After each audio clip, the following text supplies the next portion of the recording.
Bueno, pues vamos a continuar. Este es el apartado 3 y último de Universo Natura, en el cual vamos a hablar de sistemas vivos. Antes que nada, vamos a determinar qué son los organismos unicelulares, los pluricelulares y qué es una morfología. La definición de organismos unicelulares son organismos que están formados por una sola célula, también conocidos como mononucleares. También existen organismos pluricelulares, organismos formados por dos o más células. Y morfología, que es parte de la biología que estudia la forma de los seres vivos y la transformación o modificaciones que experimentan. También se nos menciona la definición de biología, que en sus raíces griegas es bios, que significa vida, y ioa, ología, que significa ciencia o estudio, o sea, la ciencia que estudia la vida. O en pequeñas palabras, tendría ciencia que estudia la estructura de los seres vivos y de sus procesos vitales. Vamos a también decir qué son los bioelementos. Los bioelementos como tales son elementos químicos indispensables para la vida. Todos los seres vivos estamos formados por los mismos 25 elementos llamados bioelementos o elementos biogenéticos. Se nos menciona que tomando como base su abundancia en la estructura de los seres vivos, los bioelementos se clasifican en tres categorías: primarios, secundarios y terciarios o oligoelementos.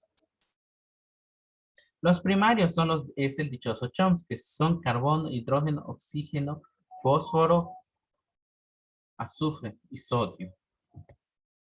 Y son aquellos elementos que se encuentran en mayor cantidad en la materia viva y constituyen el 96% de la masa total de ella.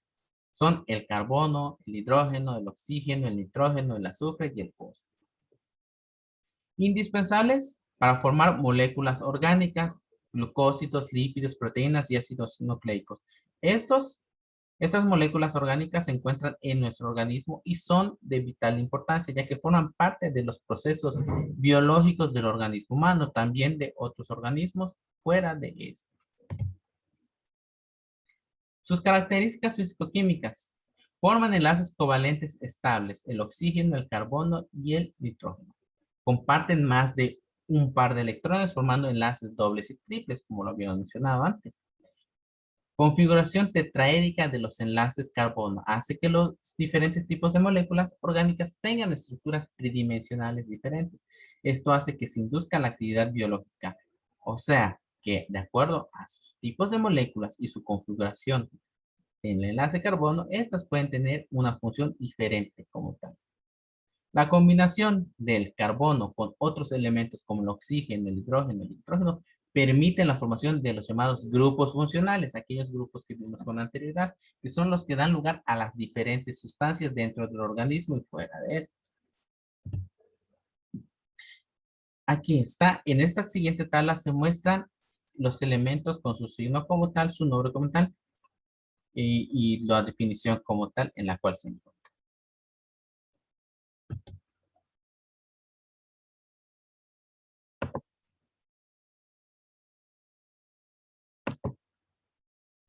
Como el carbono, que constituye enlaces suficientemente fuertes para formar compuestos estables y a la vez pueden llegar a romperse.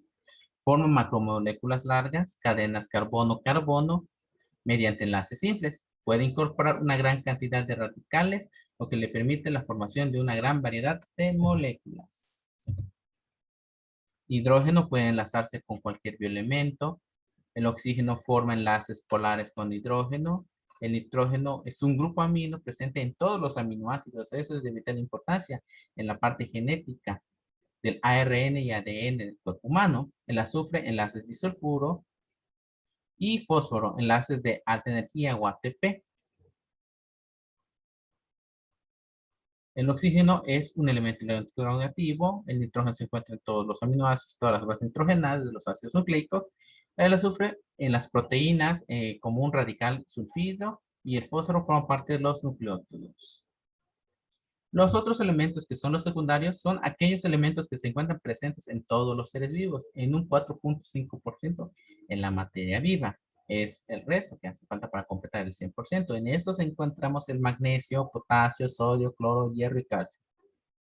En esta tabla pues se presentan de qué es lo que hacen o qué hacen dentro del organismo como tal. Un ejemplo con el magnesio que actúa junto con las enzimas como catalizadores de una gran variedad de reacciones orgánicas y forma parte de la molécula de la clorofila.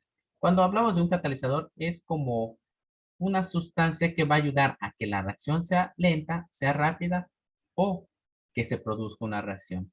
El otro que podemos encontrar también en nuestro organismo es el calcio.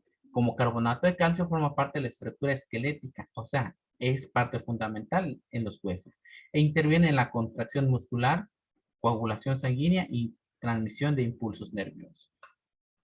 Es de vital importancia que estudien esta tabla.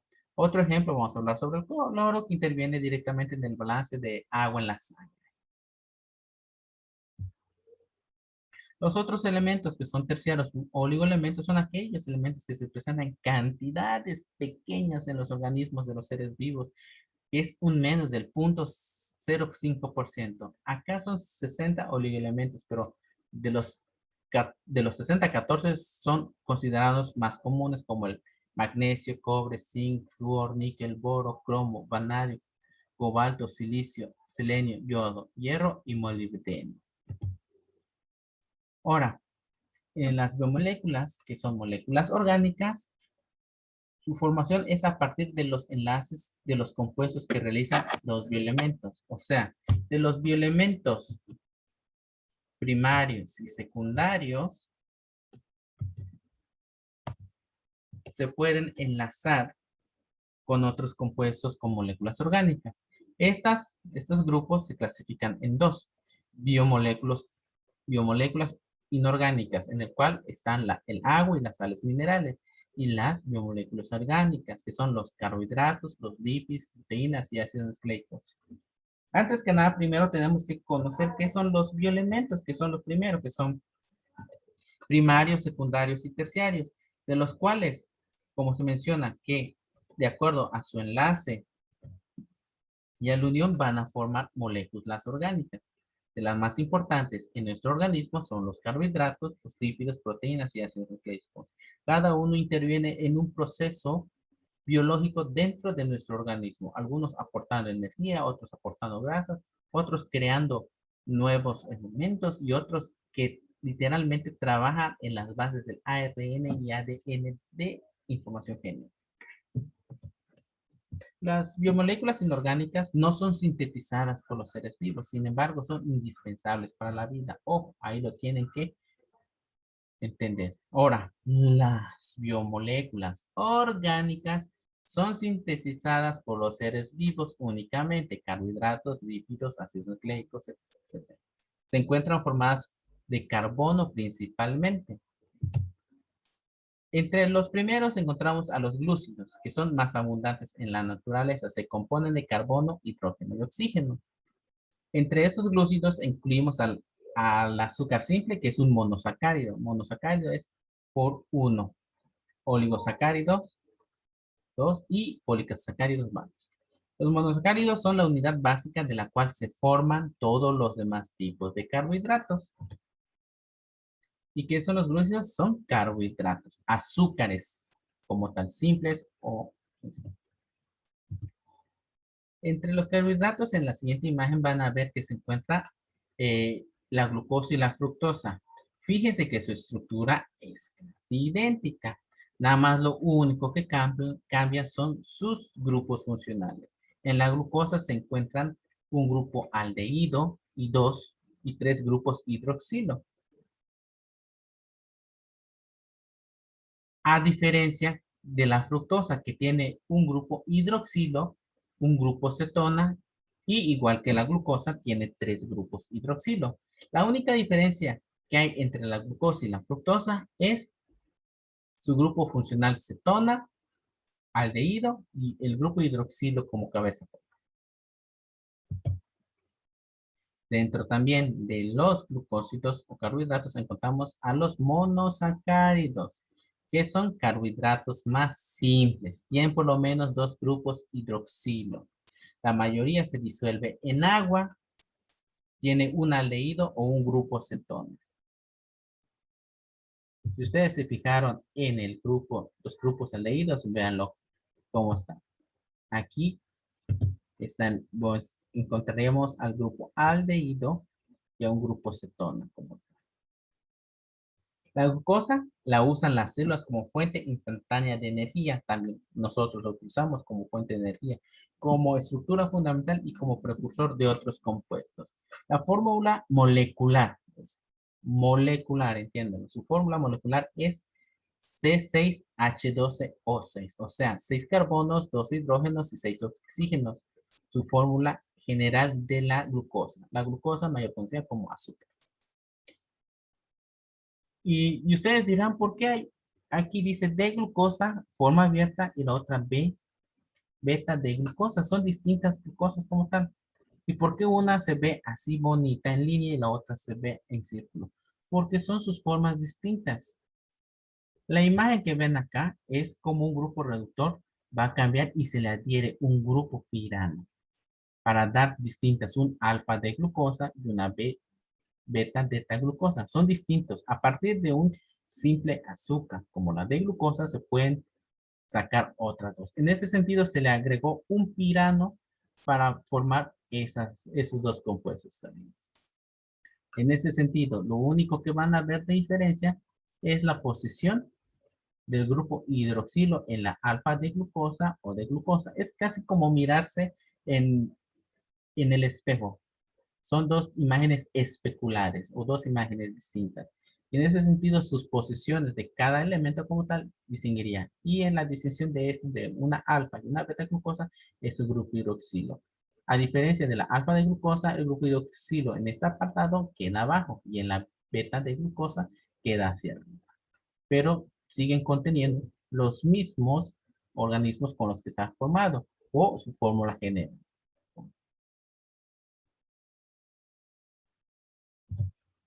Ahora, dentro también de los glucósidos también encontramos a los disacáridos, que son carbohidratos de cadena corta, se componen de dos monómeros de azúcar unidos con un enlace covalente, son componentes de varias moléculas que están en la superficie celular, intervienen en funciones como la inmunidad y el autorreconocimiento celular, y el azúcar de mesa es una sacarosa formada por una glucosa enlazada con una fructosa y se extrae de la caña de azúcar. Y aquí están los ejemplos como tal.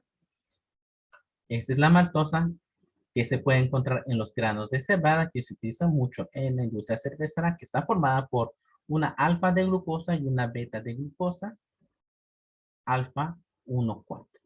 Y vean la diferencia. Ese es el enlace covalente, por lo cual está unido y forma a la maltosa. La maltosa está formada por una alfa de glucosa y una beta de glucosa. A diferenciación de la lactosa que se encuentra en la leche, que es un azúcar de la leche, está formada por una beta de galactosa y una beta de glucosa, B1,4. Y lo mismo, ese es su enlace diferente. Y vean la diferencia de sus enlaces como tal. Y la posición en la que se encuentran sus grupos hidroxilo.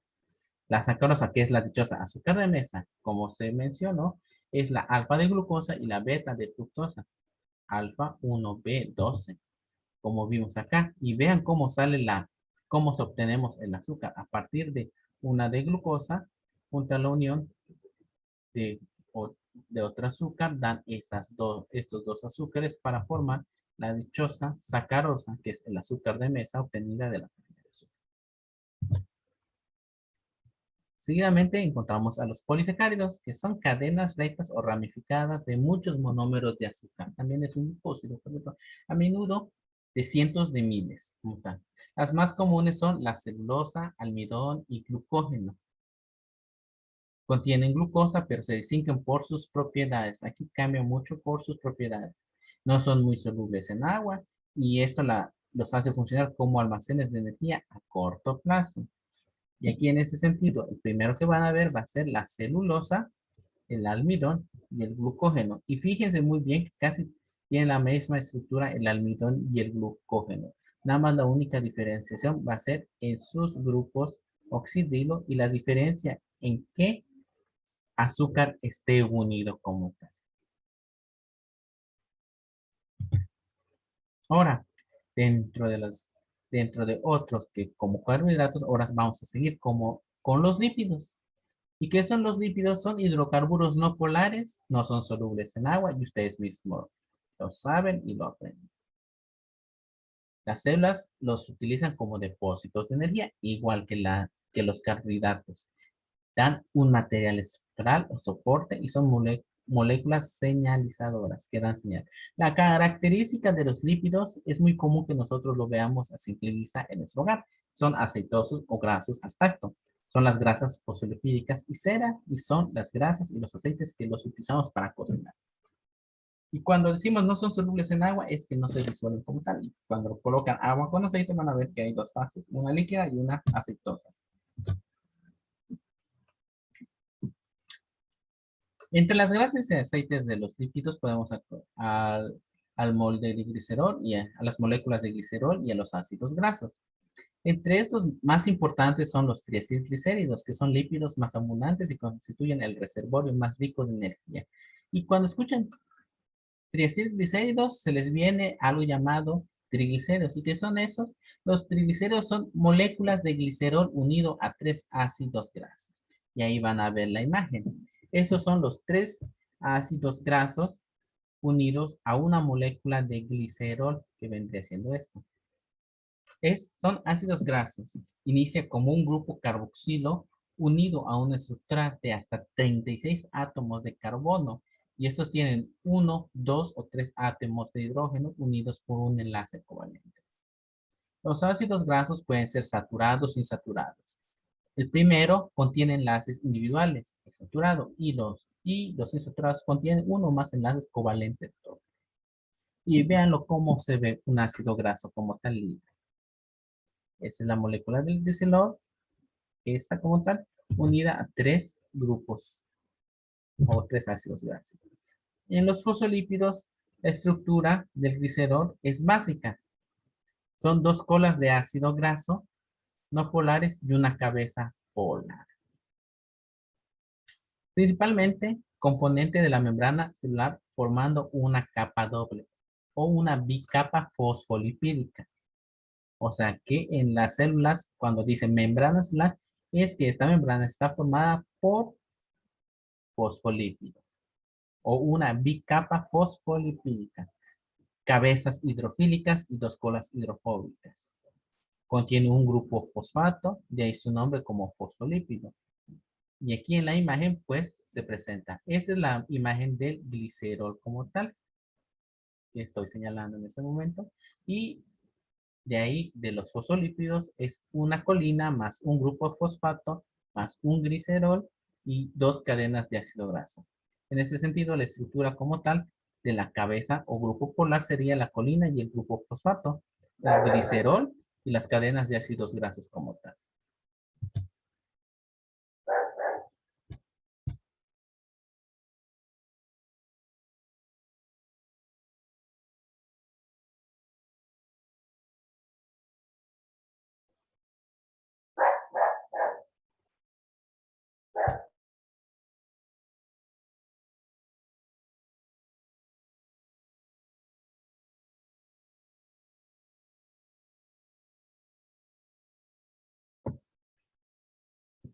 Ahora vamos a hablar sobre las ceras. ¿Qué son las ceras? Son cadenas largas de ácidos grasos que se enlazan con cadenas de alcoholes. Son sólidos a temperatura ambiente, eso debido a que tienen un punto de fusión alto. ¿Qué se nos dice que es un punto de fusión? Es el punto en el cual cambian su estructura como tal. Ya pueden volverse líquidas o sólidas. Son hidrofóbicas, son impermeables, o sea que les puedes tirar agua y se desliza. Y resistentes a la degradación. Junto con otras moléculas forman cubiertas protectoras en las plantas que retardan la pérdida de agua por las superficies externas. Ustedes se han dado cuenta que cuando llueve las plantas no se mojan, no se empapan, no absorben el agua como tal, sino queda la forma de la gota como tal, que se vendría siendo una cera en su estructura de la planta. En su estructura general de una cera vendría siendo esta, una acetona y sus grupos CH. Está formado por un éster, un alcohol y un ácido graso en este sentido. Esa es la estructura de la cera como tal. Este vendría siendo el éster, este carbono con doble enlace, este, el alcohol o el grupo alcohol vendría siendo este que está formado por este grupo de carbonos y el ácido graso como tal. Y este es la cera común que se encuentra en las plantas. Y lo mismo, tiene la misma estructura como tal.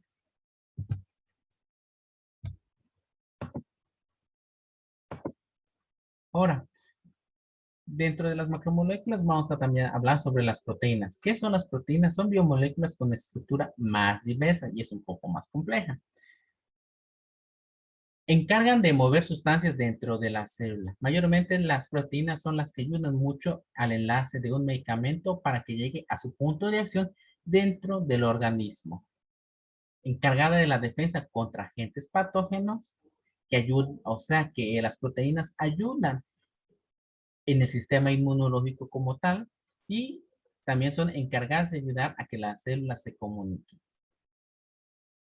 Dentro de las proteínas, la materia prima en la que se puede encontrar son los huesos, las telarañas, pelo y otras partes del cuerpo. También podemos encontrarlas presentes en los huevos y en las semillas como elementos nutritivos. Tanto interna como externamente hay proteínas. Los aminoácidos son los que forman a las proteínas. Cuando una célula construye una proteína, coloca una serie de aminoácidos uno tras otro. O sea, los aminoácidos forman en sí a las proteínas. Entre las que podemos encontrar son la queratina, sedena y hemoglobina. Estructuras. Dentro de las estructuras de las proteínas podemos encontrar a las primario, secundario, terciario y cuaternario. En la siguiente imagen, pues ahí están. Forman final determinada su función en las células y en el organismo. Es en línea recta de aminoácidos vendría siendo la primaria en forma de serpiente, la secundaria, esta medio enrollada sería la terciaria y la cuaternaria. La última vendría siendo una de las que se puede encontrar en la estructura de los eritrocitos dentro del grupo de la hemoglobina, que es lo que se encuentra en la sangre o le da el color a la sangre como tal. Y esa es una estructura como tal, de una estructura primaria, secundaria, terciaria y cuaternaria.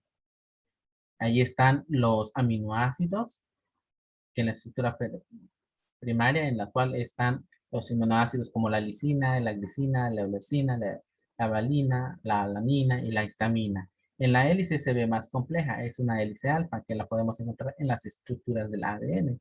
La terciaria como una cadena polipeptídica y la otra como subunidades ensambladas en las estructuras de la hemoglobina. Igual, volviendo de nuevo a otros, vamos a hablar igual dentro de las macromoléculas a los ácidos nucleicos, que son parte fundamental, que también están compuestos por aminoácidos. ¿Qué son los ácidos nucleicos? Son polímeros de nucleótidos con funciones específicas en la célula, formada por enormes compuestos en forma de cintas o cadenas. Un nucleótido es un grupo fosfato y una pentosa unida a una estructura orgánica cíclica llamada base y que contiene nitrógeno de purinas y pirimidas llamadas bases nitrogenadas. Todo. Azúcar y los grupos fosfatos son la columna vertebral de los ácidos nucleicos. ¿Por qué decimos columna vertebral? Porque son los que enlazan como tal a esas bases nitrogenadas como la citosina, la guanina, la adenina, el uracilo como tal. Entre los otros nucleótidos encontramos a las coenzimas y el ATP, que es la que da la energía al cuerpo humano. En la siguiente imagen van a ver ese de la estructura del ARN y el ADN. ¿Por qué ARN? Porque es ácido ribonucleico. El otro ácido desoxirribonucleico. ¿Por qué? Porque en el ARN es una ribosa y en el ADN es una desoxirribosa. Y dense cuenta, el ADN son doble cadena en forma de hélice y el ARN es una cadena simple como tal. Y ahí van a ver las imágenes que están en la pantalla superior izquierda. Van a ver a la piriminamida, la citosina, al uracilo, a la timina. y a la purina, y adeninas y guanina, como tal, que son parte fundamental de las cadenas de ADN y ARN. Y van a ver que en la imagen de abajo a los grupos fosfatos con los que se enlazan y a los azúcares desoxirribosa y ribosa que van a ser importantes en la unión como su cadena vertebral de eso. Y dense cuenta que dentro de las estructuras